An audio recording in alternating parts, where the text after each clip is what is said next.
18 मई से 24 मई तक का ये सप्ताह कैसा होने वाला है। देखिए, इस सप्ताह की अगर हम बात करें तो चंद्रमा का राशि परिवर्तन होगा, जो कि हर 2.5 दिन में राशि बदलते हैं। चंद्रमा सप्ताह की शुरुआत से वृषभ राशि यानी अपनी उच्च की राशि से गोचर करेंगे और उसके बाद मिथुन राशि में गुरु और शुक्र के साथ युति करके एक तो गजलक्ष्मी योग बनाएंगे और त्रिग्रह योग बनाएंगे। जब ये वृषभ राशि में होंगे तब भी त्रिग्रह योग बनेगा। उसके बाद इनका गोचर कर्क राशि में होगा और कर्क राशि में यानी 3 राशियों में इनका गोचर रहेगा।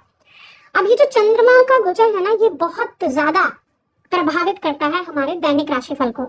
बाकी के ग्रहों की अगर बात की जाए तो बाकी जो ग्रहों की स्थिति है वो मंगल अपनी राशि स्वराशिगत होकर बैठे हैं वृषभ मेष राशि में, जहां उनकी स्थिति काफी अच्छी बनी हुई है।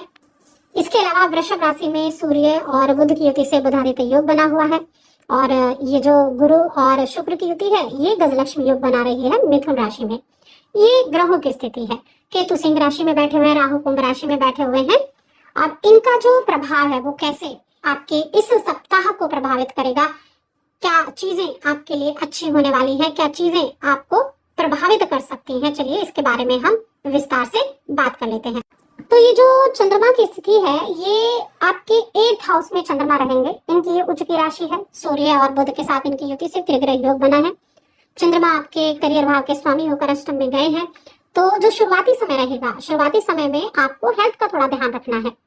हेल्थ की थोड़ी सी समस्या हो सकती है, लेकिन अगर बाकी चीजें देखी जाए तो इस टाइम पीरियड में आपका जो ध्यान है वो अपने करियर की तरफ सबसे ज्यादा रहने वाला है। भाग्य भाव में आपके राशि के स्वामी विराजमान है, आपके राशि और अष्टम के स्वामी होकर भाग्य भाव में बैठे हुए हैं। तो ये जो स्थिति है ये कामकाज में कुछ परिवर्तन भी दिखा रही है। आप नौकरी करते हैं, बिजनेस करते हैं, कुछ ना कुछ किसी न किसी तरह के परिवर्तन, बदलाव, कुछ ना कुछ आपका ट्रैवल वगैरह भी रह सकता है, तो उस तरह की चीजें भी रहेंगी। आईटी सेक्टर से आप जुड़े हुए हैं, फाइनेंस के काम से आप जुड़े हुए हैं, या किसी तरह ये जो इंश्योरेंस वगैरह के काम होते हैं इनसे आप जुड़े हुए हैं, तो उन लोगों के लिए काफी अच्छा ये समय रहने वाला है।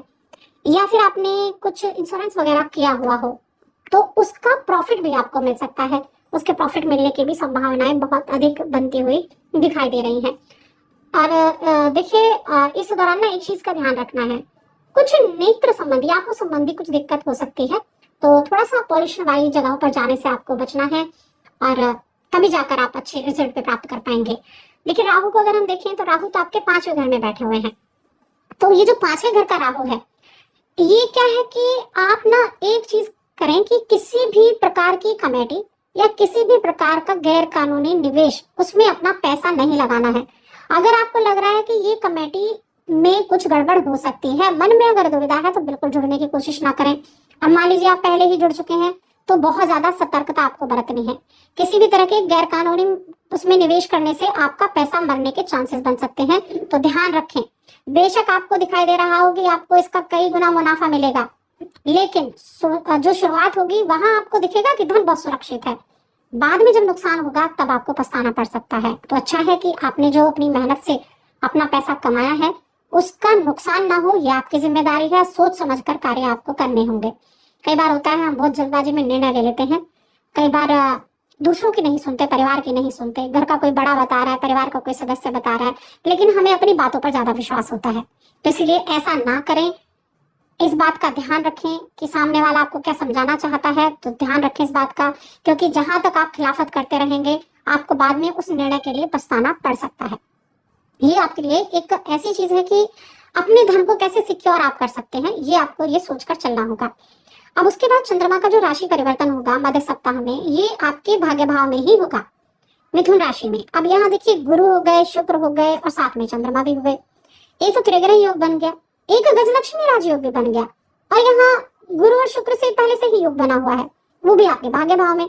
भाग्य भाव में बना ये योग आपके भाग्य का सपोर्ट तो देगा ही, भाग्य के द्वारा बहुत सारी चीजें आपके जीवन में हो सकती हैं। पहली चीज तो आपका मन बड़ा अच्छा रहेगा, आपका मन जो है ना वो धर्म कर्म में भी लगेगा, मेडिटेशन में भी लगेगा, और कुछ ऐसा अचानक से होगा कि आप कहीं ट्रैवल करना चाहें, आप कुछ धर्म की से जुड़ी कोई यात्रा करना चाहें, पहाड़ों पे यात्रा करना चाहें, इस तरह का आपका मन हो सकता है।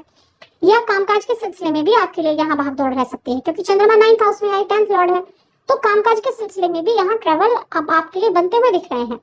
आपके जो छोटे भाई बहन हैं उनके साथ आप अपने रिश्तों को अच्छा बनाकर चलें।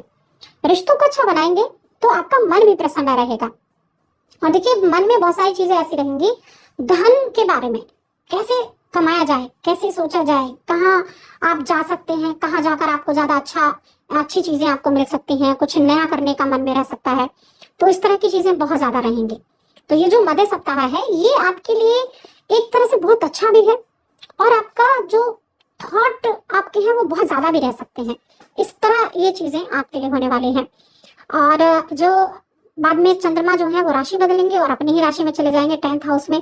परिवार के हर एक जरूरत का आप ध्यान रखेंगे, परिवार के लिए कुछ खर्चा करते हुए भी आप दिखाई देंगे, क्योंकि जो चंद्रमा कर्क राशि में है ये आपके पारिवारिक स्थितियों को संभालने का काम करने वाला है। साथ में आपके करियर में भी इनका जो रोल है वो बहुत अच्छा रहेगा।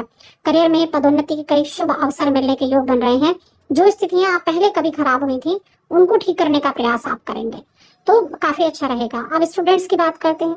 जो भी स्टूडेंट्स विदेश जाकर पढ़ाई करने के बारे में सोच रहे हैं, या अपने घर से इतना दूर आप जाकर सोच रहे हैं, यानी कि आप स्टेट बदल रहे हैं, तो उनको थोड़ा सा पेशेंस रखकर चलने की आवश्यकता है। मेहनत पर सबसे ज्यादा ध्यान रखना है। जिद करने की बजाय मेहनत पर ध्यान रखें। आपकी मेहनत आपको कहीं भी पहुंचा सकती है, क्योंकि योग बन रहे हैं। अगर आप ऐसा करेंगे तो आपको सप्ताह के अंत तक अच्छी सफलता प्राप्त होगी, जैसा कि आप चाहते हैं वैसी सफलता आपको प्राप्त हो सकती है। अब हम रिलेशंस की बात कर लेते हैं। तो रिलेशंस के मामले में देखा जाए तो देखिए, आपके जो 7th लॉर्ड हैं वो मंगल होते हैं, और मंगल वहां बैठे भी हुए हैं, आपकी राशि पर दृष्टि भी है। तो वैवाहिक जीवन के लिए फिर भी मैं कहूंगी यहाँ ठीक ठाक समय दिख रहा है, अच्छा है। और पारिवारिक जीवन के लिए बहुत मिला जुला समय है, क्योंकि अष्टम में सूर्य, द्वितीय भाव पर दृष्टि, सूर्य पर शनि की दृष्टि, तो थोड़ा सा ससुराल पक्ष से भी थोड़ी दिक्कत हो सकती है, और पारिवारिक जीवन में थोड़ी सी दिक्कत हो सकती है। तो वहां दिक्कत का मतलब कि आप वो सावधानी पूर्वक चलें, किसी तरह की परेशानी ना हो। अगर आपने अग्रसर में एक कदम उठाया, सामने वाले 2 कदम उठाएगा, तो कई बार बिना वजह की चीजें बिगड़ भी जाती हैं, तो ठीक करें। बहुत सुंदर सुंदर चीजें खरीदने का मन हो सकता है, तो उसमें भी आपके लिए अच्छा है। प्रेम जीवन के मामले में ठीक ठाक है, मिले जुले प्रभाव रहेंगे। अपने घर को एकदम साफ रखें, हर एक कोने को साफ करके रखें, इससे आपके घर की पॉजिटिविटी बढ़ेगी। और एक संतुलन बनाने की कोशिश करें घर में और कार्य क्षेत्र में। तो बस आज की इस वीडियो में इतना ही।